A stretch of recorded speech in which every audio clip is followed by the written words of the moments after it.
दोस्तों, OTT platform की famous web series के तमाम दर्शकों के जहन में एक ही सवाल है, प्रधान जी पर किसने गोली चलवाई। यही वो सवाल है जिसके चलते लोग पंचायत के सीजन 4 का बेसब्री से इंतजार कर रहे हैं। तमाम दर्शक अपने अपने हिसाब से अनुमान लगाने में जुटे हुए हैं। दोस्तों, ओटीटी की दुनिया की सबसे पॉपुलर वेब सीरीज पंचायत की सादगी और किस्सा गोई पर हम सभी फिदा हैं। पंचायत के सीजन 3 के क्लाइमैक्स में हमने देखा कि सचिव जी जब शहर जा रहे थे तब प्रधान जी, प्रहलाद चाचा और विकास पर गोलीबारी होती है। प्रधान जी इसमें गंभीर रूप से घायल हो जाते हैं, हालांकि उनकी जान बच जाती है। लेकिन ये सवाल अभी तक बना हुआ है कि आखिर प्रधान जी पर गोली किसने चलवाई। सीजन 3 के आखिरी एपिसोड में हमने ये भी देखा कि फुलेरा गाँव का दुश्मन बन बैठा विधायक भी अस्पताल पहुँचता है। वो वहाँ सचिव जी से कहता है कि बगैर सिक्योरिटी आए हैं क्योंकि उन्होंने प्रधान जी पर गोली नहीं चलवाई। साथ ही ये भी कहता है कि अगर उन्होंने गोली चलवाई होती तो प्रधान जी जिंदा नहीं बचते। भूषण और बनराकस भी कहते हुए दिखते हैं कि विधायक जी इतने भी मूर्ख नहीं हैं कि अगर वो गोली चलवाते तो प्रधान जी का हालचाल जानने आते। दोस्तों, पंचायत वेब सीरीज फॉलो करने वालों के मन में इस समय सबसे बड़ा सवाल ये है कि आखिर प्रधान जी पर गोली किसने चलाई। सीजन 3 में वीडियो दरोगा से भी यही सवाल पूछते हुए दिखते हैं। ये कुछ वैसे ही है जैसे 2015 में हर किसी की जुबान पर एक ही सवाल था कि कटप्पा ने बाहुबली को क्यों मारा। कुछ वैसे ही 2024 में लोगों के मन में यही सवाल गूंज रहा है कि प्रधान जी पर गोली किसने चलवाई। दोस्तों, पंचायत वेब सीरीज से जुड़े लोगों से जब इस सवाल का जवाब जानने की कोशिश की गई तो उन्होंने बताया कि इसका जवाब केवल स्क्रिप्ट राइटर के पास है। सीरीज से जुड़े लोगों का कहना है कि पंचायत के सीजन 4 की स्क्रिप्ट अभी लिखी नहीं गई है। अब ये तो राइटर ही बता पाएंगे कि उन्होंने आगे की कहानी में क्या सोचा है। हालांकि पंचायत से जुड़े लोग ये जरूर बताते हैं कि अगर आपने ध्यान से पंचायत 3 देखी होगी तो ध्यान दिया होगा कि इसमें एक नए कैरेक्टर सांसद जी से इंट्रोड्यूस कराया गया है। ऐसा माना जा रहा है कि प्रधान जी पर गोली चलवाने का काम सांसद ने किया होगा। दोस्तों, अनुमान यही है कि सीजन 4 में सांसद का कैरेक्टर और भी स्ट्रॉन्ग होने वाला है, क्योंकि सीजन 3 में सांसद को कहते हुए दिखाया गया है राजनीति पहलवानी की तरह नहीं है, शतरंज की तरह खेली जाती है।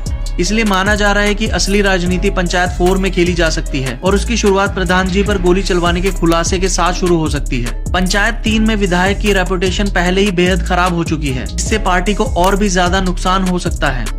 सांसद ऐसा क्यों नहीं सोच सकते कि शतरंज के खेल में अब वजीर को बदलने का समय आ चुका है। दूसरा एंगल ये भी है कि सांसद के साथ मिलकर खुद प्रधान ने अपने ऊपर गोली चलवा ली हो, क्योंकि यहाँ ध्यान देने वाली बात ये भी है कि इतनी नजदीक से शूटरों ने गोली चलाई पर उनका निशाना चूक गया। वो सीधा प्रधान जी की छाती पर भी गोली मार सकते थे। इसलिए अनुमान लगाया जा रहा है कि फुलेरा की राजनीति में सांसद और प्रधान ने मिलकर ये खेल खेला होगा। इतना तो साफ है कि सीजन 4 में विधायक को हर मोर्चे पर प्रधान जी चुनौती देने वाले हैं। यहाँ ये भी गौर करने वाली बात है कि पंचायत के पहले सीजन में प्रधान जी कहते दिखते हैं कि हमें सरदार पटेल जैसा बनना है। ऐसे में संभावना है कि प्रधान जी अगले सीजन में गांव से आगे बढ़कर दिल्ली की राजनीति करते भी दिख सकते हैं। पंचायत 3 के आखिर में दिखाया गया है कि विधायक के खिलाफ मारपीट करने के आरोप में सचिव जी पर मुकदमा हो जाता है। ऐसे में तय माना जा रहा है कि सचिव जी की सरकारी नौकरी चली जाएगी, साथ ही उनका MBA करने का सपना भी चूर चूर हो सकता है। ऐसे में संभावना है कि प्रधान जी और सांसद के सहयोग से सचिव जी अब आगे विधायकी का चुनाव लड़ेंगे। विधायक की रेपुटेशन खराब होने के चलते उनकी बेटी चुनाव में उतर सकती है। ऐसे में संभावना है कि पंचायत 4 में सचिव जी और विधायक की बेटी के बीच विधायकी का चुनाव होता दिख सकता है। एक संभावना ये भी बताई जा रही है कि विधायक की बेटी ने प्रधान जी पर गोली चलवाई होगी। दरअसल पंचायत 3 में आपने गौर किया होगा कि शांति वार्ता के दौरान कबूतर उड़ाने के टाइम विधायक के हाथों उसकी मौत की घटना होती है। इस घटना के दौरान विधायक की बेटी भी वहाँ मौजूद रहती है। एक संभावना ये भी जताई जा रही है कि हो सकता है कि पिता के अपमान का बदला लेने के लिए विधायक की बेटी ने प्रधान जी पर गोली चलवाई हो। कुल मिलाकर बात यह है कि पंचायत 4 में कहानी नई करवट लेगी, कई राज खुलेंगे। सीरीज में जितेंद्र कुमार, रघुवीर यादव, नीना गुप्ता, फैजल मलिक से लेकर चंदन रॉय तक के किरदार को खूब पसंद किया गया है। हालांकि अभी तक मेकर्स की ओर से पंचायत 4 को लेकर कोई आधिकारिक ऐलान नहीं हुआ है, लेकिन समझा जा रहा है कि इस साल के अंत तक इसकी स्क्रिप्ट फाइनल हो जाएगी और फिर अगले साल 2025 में शूटिंग भी शुरू हो जाएगी। तो दोस्तों, आपको पंचायत 4 के बारे में ये जानकारी कैसी लगी कमेंट करके जरूर बताइएगा। मिलते हैं नेक्स्ट वीडियो में कुछ और नए अपडेट्स के साथ। तब तक के लिए धन्यवाद। जय हिंद।